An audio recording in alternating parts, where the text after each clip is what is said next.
Film की शुरुआत होती है वेस्ट वर्जीनिया के फेयर लेक टाउन से, जहां हैलोवीन का माहौल पूरी तरह छाया हुआ है। हर तरफ माउंटेन मैन म्यूजिक फेस्टिवल की धूम है। लोग डरावने और अजीबोगरीब हैलोवीन कॉस्ट्यूम्स में सज धज कर सड़कों पर घूम रहे हैं। इसी माहौल में न्यूज रिपोर्टर केलिन एक लाइव रिपोर्ट कर रही होती है। कवरेज खत्म होते ही वो थोड़ा ब्रेक लेने निकलती है और जॉगिंग पर जाती है, लेकिन दौड़ते दौड़ते उसे पता ही नहीं चलता कि वो कब और कैसे एक गहरे जंगल में पहुंच जाती है। जंगल में ये पता चलता है कि आपने अभी तक सब्सक्राइब नहीं किया तो जल्दी से कर दीजिए और एक प्यारा सा लाइक भी कर दीजिए ताकि मुझे आपका थोड़ा सा सपोर्ट मिल सके। और तभी उसके सामने अचानक सॉटूथ आ खड़ा होता है। केलिन उसे देखकर हंस पड़ती है। उसे लगता है कि ये भी कोई फेस्टिवल का हिस्सा है, कोई डरावनी कॉस्ट्यूम। वो उसे नजरअंदाज करके आगे बढ़ जाती है। थोड़ी दूर पर उसकी मुलाकात वन आई से होती है। केलिन फिर सोचती है कि ये सब बस हैलोवीन की मस्ती है, लेकिन जब थ्री फिंगर सामने आता है तो उसकी चाल और चेहरा साफ बता देते हैं कि ये सिर्फ कोई कॉस्ट्यूम नहीं है,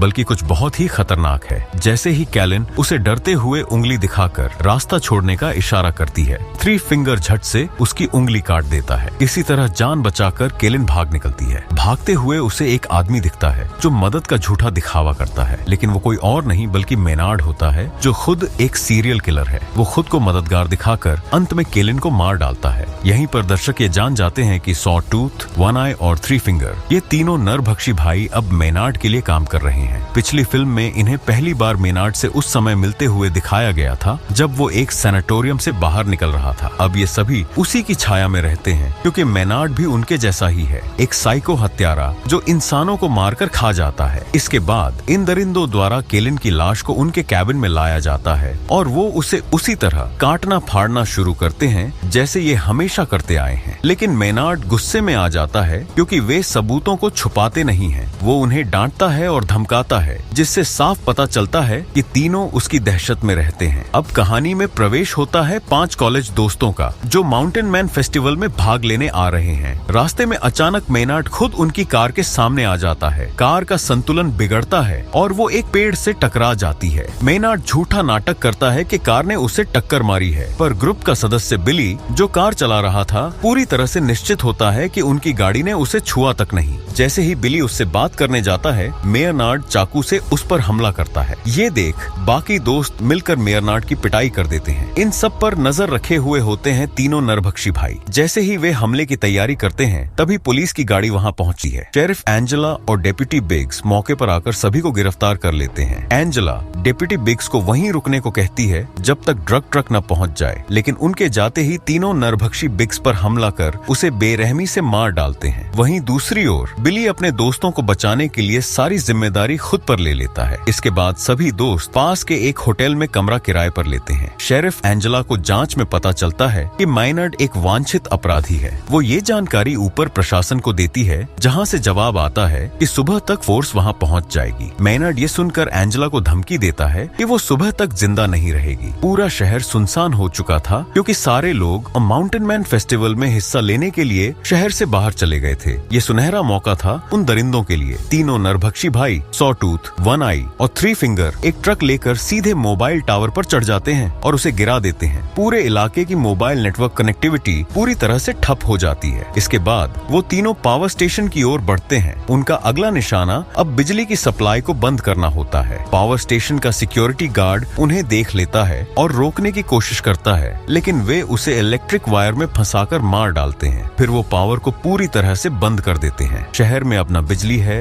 न नेटवर्क, सिर्फ सन्नाटा। उधर शेरिफ एंजेला बार बार बाकी पुलिस अधिकारियों से संपर्क करने की कोशिश करती है, लेकिन सभी फेस्टिवल में व्यस्त हैं। इसी बीच बिली की दोस्त क्रूज उसे खाना देने के लिए बाहर जाती है, लेकिन जैसे ही वो बिली तक पहुंचती, थ्री फिंगर अचानक उस पर झपटता है। क्रूज अपनी जान बचाने के लिए जोरों से भागती है, लेकिन अंत में थ्री फिंगर उसे दबोच लेता है और बेरहमी से मार डालता है। वहीं दूसरी ओर जूलियन उसी रास्ते से गुजर रहा होता है, लेकिन वो थ्री फिंगर को नहीं देख पाता जो वहीं क्रूज के शरीर को काट रहा होता है। जूलियन सीधे पुलिस स्टेशन पहुंचता है और बिली उससे पूछता है कि क्रूज कहाँ है। जूलियन जवाब देता है कि वो तो उससे पहले ही निकल गई थी। उधर लीटा बाथरूम जाने के लिए कमरे से बाहर निकलती है। तभी अचानक सॉटूथ गस को पकड़ लेता है। गस की चीख सुनकर लीटा बाहर आती है, लेकिन वन आई उस पर हमला कर देता है। इसी तरह लीटा अपनी जान बचाने में कामयाब होती है और वहाँ से भाग निकलती है। थोड़ी देर बाद पुलिस स्टेशन का दरवाजा खटखटाया जाता है। बिली दरवाजा खोलता है, ये सोचकर कि शायद क्रूज वापस आ गई है, लेकिन दरवाजा खोलने पर शेरिफ एंजेला का पति दिखाई देता है, जो उसके लिए खाना लाया होता है। वो खाना देकर वापस चला जाता है। इसी दौरान तीनों नरभक्षी भाई गस की टांगे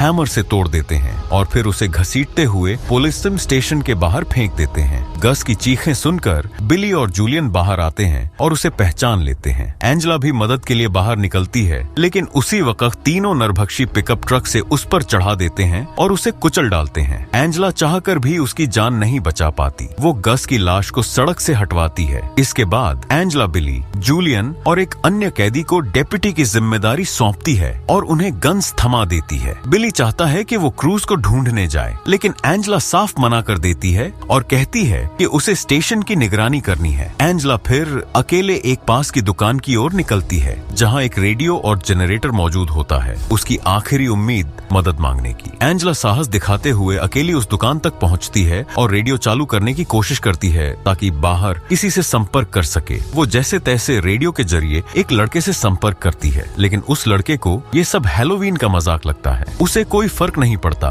और वो कॉल को गंभीरता से नहीं लेता। इसी बीच लीता भी किसी तरह पुलिस स्टेशन तक पहुंच जाती है और दरवाजा खटखटाती है, लेकिन डरे हुए कैदी को लगता है कोई हमला करने आया है और वो बिना सोचे समझे गन चला देता है। गनीमत ये रहती है कि लीटा को कोई चोट नहीं लगती। गोलियों की आवाज सुनकर एंजेला तुरंत स्टेशन लौटती है और स्थिति को संभालती है। फिर बिली लीटा से पूछता है कि क्या उसे क्रूज के बारे में कुछ पता है, लेकिन लीटा खुद भी अनजान होती है। अब बिली जूलियन को साथ लेकर क्रूज की तलाश में निकल पड़ता है। थोड़ी दूर जाकर उन्हें सड़क के बीचों बीच क्रूज की लाश पड़ी मिलती है, खून से सनी, निर्जीव। ये देखकर बिली बौखला जाता है, उसके होश उड़ जाते हैं। तभी अचानक थ्री फिंगर वहाँ प्रकट होता है। दोनों बिली और जूलियन उसे देखकर भागने की कोशिश करते हैं, लेकिन वे एक जाल में फंस जाते हैं और पकड़े जाते हैं। बिली जब होश में आता है तो खुद को फुटबॉल फील्ड में जमीन के नीचे दफन पाता है, सिर्फ उसका सिर बाहर होता है। वहीं बगल में जूलियन जमीन पर पड़ा होता है, जिसकी टांग लोहे की जंजीर से बंधी होती है। दोनों जैसे ही भागने की योजना बनाने लगते हैं, थ्री फिंगर एक भयंकर स्नो ब्लोवर मशीन लेकर उनकी ओर बढ़ता है। बिली को अब समझ में आता है कि उसकी मौत कैसे होने वाली है। थ्री फिंगर पहले उसे घूरता है, फिर मशीन को पीछे से लाता है और एक झटके में बिली का सिर धड़ से अलग कर देता है। बिली की हत्या के बाद वो जूलियन की ओर बढ़ता है। जूलियन की टांग बंधी होने के कारण वो भाग नहीं पाता। थ्री फिंगर उसे भी बेरहमी से मार डालता है। उधर जब बिली और जूलियन काफी देर तक वापस नहीं लौटते तो एंजेला उस कैदी को मदद लाने के लिए फेस्टिवल भेजती है। वो उसे अपनी कार देती है। कैदी जब मेन रोड पर पहुंचता है तो उसे रास्ते में कंटीले तार दिखाई नहीं देते और कार सीधे उसमें फंसकर पलट जाती है। तीनों नरभक्षी भाई उसे पास की एक दुकान में घसीट ले जाते हैं। वहाँ वो उसे मेटल बैरल में बंद कर देते हैं और नीचे से आग लगा देते हैं। कैदी की चीखें सुनकर एंजेला दौड़कर वहाँ पहुँचती है, लेकिन जैसे ही वो अंदर पहुँचती है पूरी दुकान में धमाका हो जाता है। वहीं दूसरी ओर मेनार्ड लीटा को धोखा देने की साजिश रचता है। वो मीठी बातें करता है, वादा करता है कि अगर वो उसे आजाद कर देगी तो वो उसे कोई नुकसान नहीं पहुँचाएगा। लीटा उसकी बातों में आकर उसे छोड़ देती है, लेकिन मेनार्ड अपनी असली हैवानियत दिखाता है। वो लीटा की आंखें निकाल देता है और उसे अंधा कर देता है। लीटा चीखती हुई बाहर निकलती है। एंजेला ये देखती है और उसकी ओर दौड़ती है। उसी वक्त मेनार्ड बाहर निकलता है और एंजेला पर गोली चलाने ही वाला होता है, लेकिन एंजेला पहले ही उसके कंधे पर गोली मार देती है। वो मेनार्ड और घायल लीटा को वापस पुलिस स्टेशन ले आती है और मेनार्ड को फिर से लॉकअप में बंद कर देती है। अब एंजेला खुद मदद के लिए बाहर जाती है। तभी वो अपने पति की कार देखती है जो सड़क किनारे खड़ी होती है। जैसे ही वो कार के पास पहुंचती है उसे पता चलता है कि उसके पति को किसी ने कार के अंदर बांध दिया है, लेकिन ये एक खतरनाक जाल होता है। उसके पति के सिर के ऊपर एक तेज धारदार नाइफ कार के दरवाजे से जुड़ा होता है। एंजेला घबरा कर दरवाजा खोलती है और नाइफ उसके पति की गर्दन काट देता है। इतना ही नहीं, तभी थ्री फिंगर पीछे से अपनी पिकअप ट्रक से कार में टक्कर मारता है। एंजेला किसी तरह अपनी जान बचाती है, लेकिन थ्री फिंगर तुरंत बाहर आकर उसे बेरहमी से पीटता है और बेहोश कर देता है। दूसरी तरफ मेनार्ड अब लीटा को जिंदगी भर तड़पा तड़पाकर मारने की धमकी देता है। लीटा उसकी बात सुनकर पूरी तरह डर जाती है और चुपचाप वहाँ से हट जाती है। जैसे ही एंजेला को होश आता है वो खुद को पुलिस स्टेशन के अंदर रस्सियों से बंधा हुआ पाती है। चारों ओर तीनों नरभक्षी भाई सॉटूथ, वन आई और थ्री फिंगर पेट्रोल छिड़क रहे होते हैं जैसे कोई आखिरी खेल शुरू होने वाला हो। तभी मेनार्ड उसके सामने आता है और उसकी आंखों में झांकते हुए एक शैतानी विकल्प रखता है। तुम्हारे पास दो तरीके हैं मरने के एंजेला।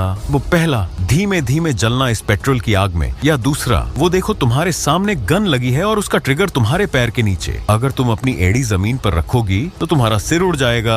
अब फैसला तुम्हारा है, इजी डेथ या पेनफुल डेथ। इतना कहकर मेनार्ड स्टेशन के दरवाजे बंद करता है और बाहर जाकर अपनी पिकअप ट्रक में बैठ जाता है। जैसे ही वो दरवाजा बंद करता है, अंदर से गन फायर की एक तेज आवाज आती है। मेनार्ड के चेहरे पर एक खौफनाक मुस्कान आ जाती है। उसे पूरा यकीन हो जाता है कि एंजेला ने दूसरा ऑप्शन चुना और खुद को गोली मार ली। उधर लीता, जो अब अंधी हो चुकी है, अकेली भटकती हुई सड़क पर चल रही होती है। तभी उसे दूर से किसी गाड़ी की आवाज सुनाई देती है। वो मदद की उम्मीद में अपने हाथ हिलाती है, लेकिन अफसोस वो मेनार्ड की ट्रक होती है। मेनार्ड ट्रक से उतरता है और उसी वक्त थ्री फिंगर पीछे से आकर लीटा को जबरन ट्रक में धकेल देता है। मेनार्ड उसे एक झूठी मुस्कान देता है और कहता है, welcome back darling. Sawtooth, one eye और थ्री फिंगर ट्रक में सवार हो जाते हैं और यहीं पर फिल्म खत्म होती है। पर इससे भी खौफनाक एक मूवी है तीन बहनों की, जो कि राजकुमारी बनने के लिए खुद का ही पैर काट देती है। आप इस मूवी को यहाँ टच करके देख सकते हो। Thanks for watching. अगर ये कहानी पसंद आई हो तो इसे शेयर करना मत